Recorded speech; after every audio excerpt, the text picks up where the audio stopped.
Nevil Dede mund të hyjë në librin Guinness. Me vetëm 5 ndeshje, ky trajner fitoi titullin kampion Shqipëri me Egnatian. Me vetëm 5 ndeshje. E ka marrë Egnatian nga vendi i tretë i kampionatit, e ka marrë Egnatian në një pikë ku askush nuk mendonte se Egnatia do të fitonte titullin kampion.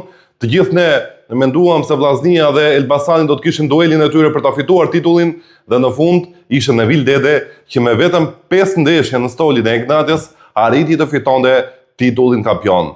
Kjo tregon se çfarë trajneri është ky njeri.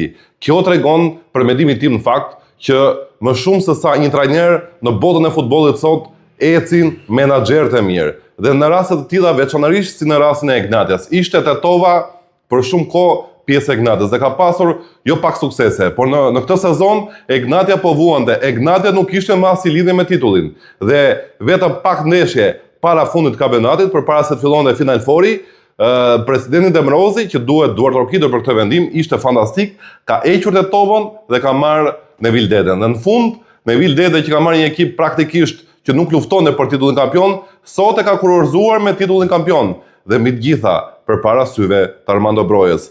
Po e cek si detaj këtë gjë sepse është një detaj shumë i rëndësishëm, sepse Armando Broja dikur kur ishte pjesë e Chelsea nuk vinte te kombëtarja edhe në ndeshjet ku ai ishte i dëmtuar apo nuk mund të luante në ato 100% e vet, por nuk ishte në stadium për ta ndjekur ndeshjet e kombëtares. Ndërsa Armando Broja i sotëm, pas disa sezoneve zhgënjyese, si me Chelsea, si me Fulamin, si me Evertonin, si me Burnley, shfaqen në stadium duke parë një ndeshje të superiores. Kjo tregon shumë se ky njeri më në fund i është kthyer realitetit, më në fund është kthyer me këmbë tokë. Nuk është ai Armando Broja i dikurshëm i cili neglizhonte edhe ndeshjet e kombëtares, nuk vinte në stadium për të parë ato ndeshje të parëndësishme deri diku sipas publikut, sepse për kombëtaren çdo ndeshje është e rëndësishme. Dhe se përket Nevil Dedes, është një brum tjetër trajneri, është një brum tjetër njeriu, është një far intelektuali në pjesën e futbollit. Është një far njeriu i cili arrin t'i marrë gjithmonë më të mirën lojtarëve të tij. Di se si t'i prek ata në sedër, di se si t'i kthej lojtarët që të luajnë për të.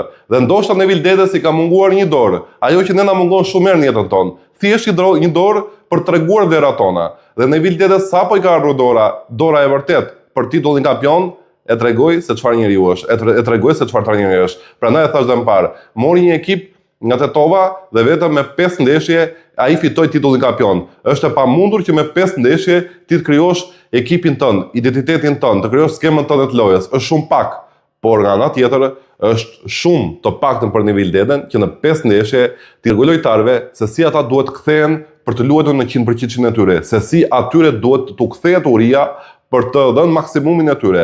Dhe me këtë arritje që ka bërë Nevil Dede, ka treguar se për menaxher është nota 10. I menaxhon domosdoshmë zhveshjes në mënyrë fantastike. Tashmë e ka kohën përpara për treguar edhe aftësitë e tij në pjesën e skemave taktike, teknike dhe gjitha këto me radhë, për treguar se si bën një ekip me dorën e tij dhe urojmë që të ketë shumë suksese në Europë dhe ky të jetë një fillim në një cikël i ri edhe për Nevil Deden si trajner.